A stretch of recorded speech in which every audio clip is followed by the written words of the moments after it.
A man is in custody this morning after police say he used a machete to behead his girlfriend. The police believe it was his girlfriend.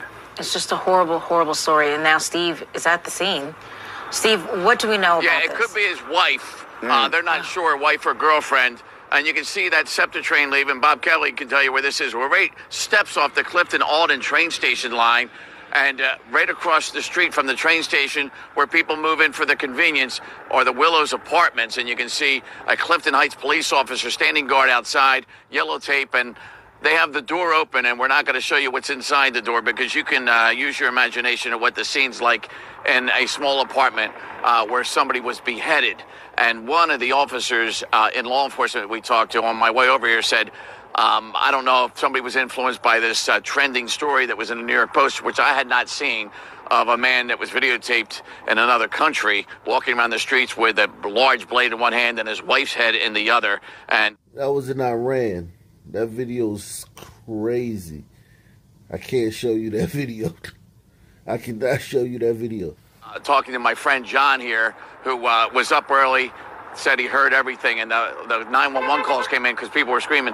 And John, you resident here, what did you hear this morning very early? I heard the cops yelling, telling somebody, don't move, don't move, real loud. I'm right in the front of my chair I sit in. And next thing you know, they kicked the door. About 4 or 5 cops kicked the door in. And this is what the results came. What you were hearing, John, was them arresting the man here on scene with a machete. And I don't know if you saw... I saw him handcuffed. They walked him out. He was handcuffed, real short guy. They walked him out.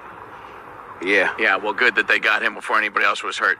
John, thank you very much, all right? And it's good neighbors like that call 911 when they hear and see things. And so Clifton Heights, we're hardly ever here. The last time I was here talking to the police chief out here, they had people breaking into a gun store on McDade Boulevard. And I was trying to figure out what year that was.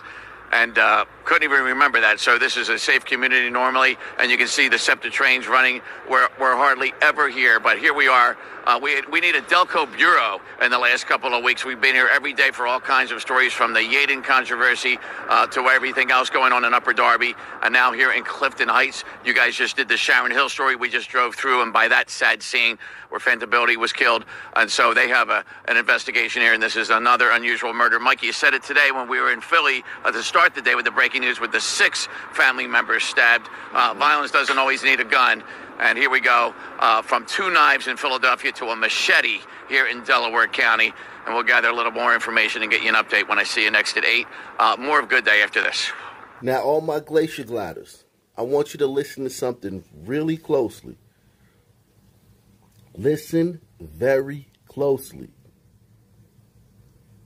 Because I know you guys hear about the no snitching policy in the Sun community.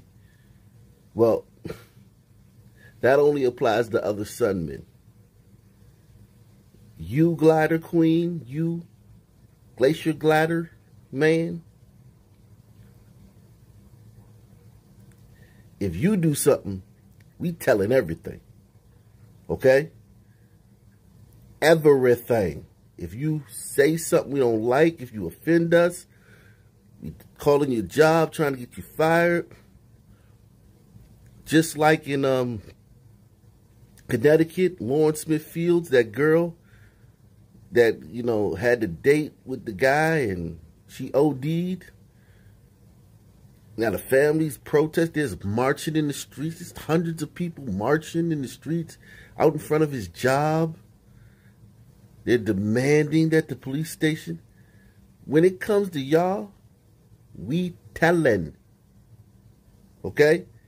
We ain't telling on Pookie and Ray Ray, but we telling on y'all. And let's hope somebody wasn't influenced by that. Talking to my friend John here, who was up early, said he heard everything, and the 911 calls came in because people were screaming. And John, you resident here, what did you hear this morning very early? I heard the cops yelling, telling somebody, don't move, real loud. I'm right in the front of my chair I sit in. And next thing you know, they kicked the door. About 4 or 5 cops kicked the door in. And this is what the results came. What you were hearing, John, was them arresting the man here on scene with a machete. And I don't know if you saw... I saw him handcuffed. They walked him out. He was handcuffed, real short guy. They walked him out. He telling everything, man. We tell everything. And now listen, this guy's not doing anything wrong. He's doing what a concerned citizen should do, a real alpha male. He cares about his community. There's a guy around there with a machete running around. You don't want that guy back out on the streets and coming back to your neighborhood. And I don't think this is snitching. But in the Sun community, they would be showing his shadow and have his voice like, have his voice muffled, his shadow. Or they show his feet while he was being interviewed. Even if it happened to somebody in his family. It could have been somebody in his family that got their head cut off. He still wouldn't show his face. How many times have you seen stories like that, man? The Sun man do it, man? Because here's the thing, y'all. We know that the glider who did this, Mr. Glidey who did this, we know he ain't coming back.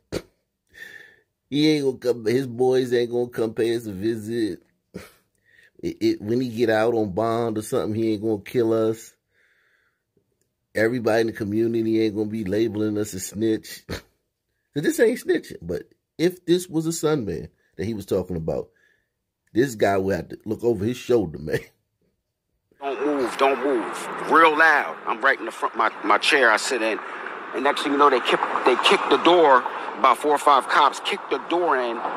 And this is what the results came. What you were hearing, John, was them arresting the man here on scene with a machete. And I don't know if you saw I saw him handcuffed. They walked him out. He was handcuffed. Real short guy. They walked him out. Yeah. Yeah, well, good that they got him before anybody else was hurt. John, thank you very much, all right? And it's good neighbors like that call 911 when they hear and see things. And say they've now identified the man behind an absolutely horrifying crime in Clifton Heights this morning. 32-year-old Peter Scuria is facing murder and other charges after police say he killed his ex-girlfriend. The officer and his partner went to the apartment in the 400 block of South Springfield Road just before 5 a.m. after a neighbor called 911. They say a man called 911. Could you imagine if this was a sister? If this was a sister, man. If this was a sister, they'd have found her body in the woods, wrapped up in plastic a month later. A jogger. She'd have been found by joggers. No pun intended. That's why I don't want to hear that we oppressed. That's why I don't want to hear that, man. We oppressed. News coming in right now as we follow this breaking news. 6 people have been stabbed inside a home. This is on the 3000 block of Front Street in Kensington. Steve. Okay. None of these stories in this video have anything to do with guns. This just shows you how violent Philly is, how violent the Stand is. Because when we go to the gun memorial, we see all these faces. Like, God, all these faces.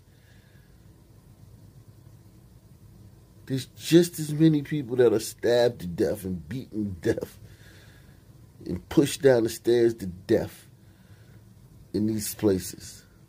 Just think about that the next time we go to the gun memorial.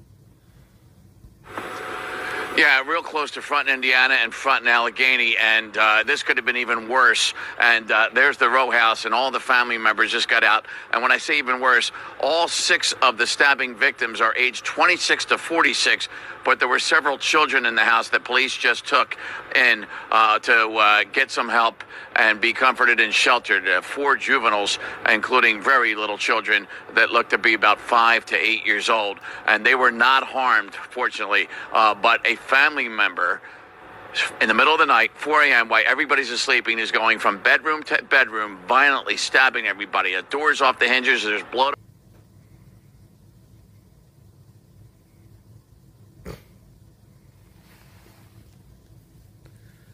That's horrifying, man. That is horrifying. That's why you got to be careful who you bring into your home, man. Gotta be. There's an evilness going across this city. There's evilness going across this country. Philadelphia is getting it bad. It's nationwide. Nationwide is not on your side. And I know you guys hear a lot about Kensington, this neighborhood. A lot of zombies. Just Night of the Living Dead over there with all the junkies. Just nodding out all over the place and using in public. And we all know that they're mostly glacier gliders. However, this crime right here, this was a son man trying to kill his whole son family. And it wasn't the father.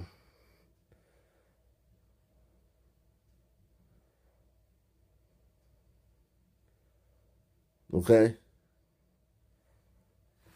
He was stabbing people so hard, they said he had 2 7-inch blades. One was all metal, and it broke. He broke it. That's how hard he was stabbing these people. Going into the room while they're sleeping, one at a time, hacking them, trying to hack them to death. In the middle of the night, hopefully trying to, get one and go so that, before anybody was aroused, he would probably be done. Very sinister, sick guy. I don't want to hear nothing about mental illness. That was a very crafty plan. That was a crafty plan. There was some thought and some deviousness, devising, some planning went into that. 5 to 8 years old, and they were not harmed, fortunately, but a family member in the middle of the night, 4 a.m., while everybody's asleep, is going from bedroom to bedroom, violently stabbing everybody. The door's off the hinges. There's blood over all the walls on the top floor. And in fact, 2 knives used that appear to be kitchen knives. One of them all broken apart. The handle and the knife came apart. The mother of this family, 46 years old, is hurt the worst. The police do not know if she's going to survive. She has a huge slash on her neck, and she was also stabbed in her head and face. And she is very critical right now at the hospital. This neighbor you may have just saw me talking to, he called police. They weren't even screaming initially because they were being woken up. It seemed like a bad dream to them, waking up to being stabbed. A lot of hand defensive wounds as well. So the others mostly stable, we're told. And then, believe it or not, they describe who this family member is, what he looks like, and what they thought he was wearing in the dark. And 3 blocks from here, Philly police just looking to see where he is because he ran out the back door. They see a guy dripping in blood, fitting the description, walking around 3 blocks from here. He doesn't even put up a fight with police, so they make a quick arrest with having those eagle eyes that they have and get this person before he could have attacked anybody else this violently. So no motive known right now. I asked if there was a history of him attacking people, and they didn't know anything about it. The youngest victim initially they thought was 10, but the 26-year-old is a special needs person who looks like a child, and he was among the victims, in fact, the youngest of all 6 victims. What a sad, violent story here. And police now have just left because they're taking everybody to the hospital, taking the kids where they can get them help, and taking them in to be witnesses as well. So Thomas Cameron will have a follow-up, and you'll hear more from police when we see you in a half an hour. All right.